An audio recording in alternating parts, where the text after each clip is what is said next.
ವೀಕ್ಷಕರ, welcome back to another video. ಸದ್ಯ ಈ ವಾರ ತೆರೆಗೆ ಬರಲು 6 ಕನ್ನಡದ ಸಿನಿಮಾಗಳು ರೆಡಿಯಾಗಿದೆ. ಈ ವಾರ ಯಾವ ಸಿನಿಮಾ ತೆರೆಗೆ ಬರಲಿದೆ ಎಂದು ಈ ವಿಡಿಯೋದಲ್ಲಿ ಸಂಪೂರ್ಣವಾದ ಡೀಟೇಲ್ಸ್ನ ನೋಡೋಣ. ವಿಡಿಯೋ ನೋಡೋಕ್ಕೂ ಮುಂಚೆ ಇದೇ ರೀತಿಯ ಅಪ್ಡೇಟ್ನ ತಿಳ್ಕೊಳ್ಳೋಕ್ಕೆ ಮಿಸ್ ಮಾಡದೆ ನಮ್ಮ ಚಾನಲ್ನ ಸಬ್ಸ್ಕ್ರೈಬ್ ಮಾಡ್ಕೊಳ್ಳಿ. ಕಮಲ್ ಶ್ರೀದೇವಿ ವಿ.ಎ. ಸುನೀಲ್ ಕುಮಾರ್ ನಿರ್ದೇಶಿಸಿರುವ ಈ ಚಿತ್ರದಲ್ಲಿ ಸಚಿನ್, ಚೆಲುವನಾರಾಯಣಸ್ವಾಮಿ, ಸಂಗೀತ ಭಟ್, ಕಿಶೋರ್, ರಮೇಶ್, ಇಂದಿರಾ ಅವರು ಮುಂತಾದವರು ನಟಿಸಿದ್ದಾರೆ. ಅರಸಯ್ಯನ ಪ್ರೇಮ ಪ್ರಸಂಗ ಮೇಘಾಶ್ರೀ ರಾಜೇಶ್ ನಿರ್ಮಾಣದ JVR ದೀಪು ನಿರ್ದೇಶನದ ಚಿತ್ರವಿದು.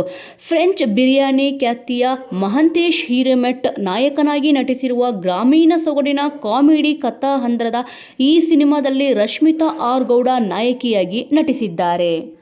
ಜೊತೆಯಾಗಿ ಹಿತವಾಗಿ ಹೊಸಬರಿಂದಲೇ ಕೂಡಿರುವ ಈ ಸಿನಿಮಾವನ್ನು AR ಕೃಷ್ಣ ಅವರು ಕತೆ ಬರೆದು ನಿರ್ದೇಶಿಸಿದ್ದಾರೆ. ಪ್ರೇಮ ಕತೆ ಹೊಂದಿರುವ ಈ ಚಿತ್ರದಲ್ಲಿ ಮನೆಯಲ್ಲಿ ಅತಿಯಾದ ಸ್ವತಂತ್ರವಿದ್ದರೆ ಅಥವಾ ತುಂಬ ಕಡಿವಾಣ ಹಾಕಿದರೆ ಮಕ್ಕಳು ಏನಾಗುತ್ತಾರೆ ಎಂಬುದನ್ನು ಈ ಚಿತ್ರದಲ್ಲಿ ತೋರಿಸಲಾಗಿದೆ.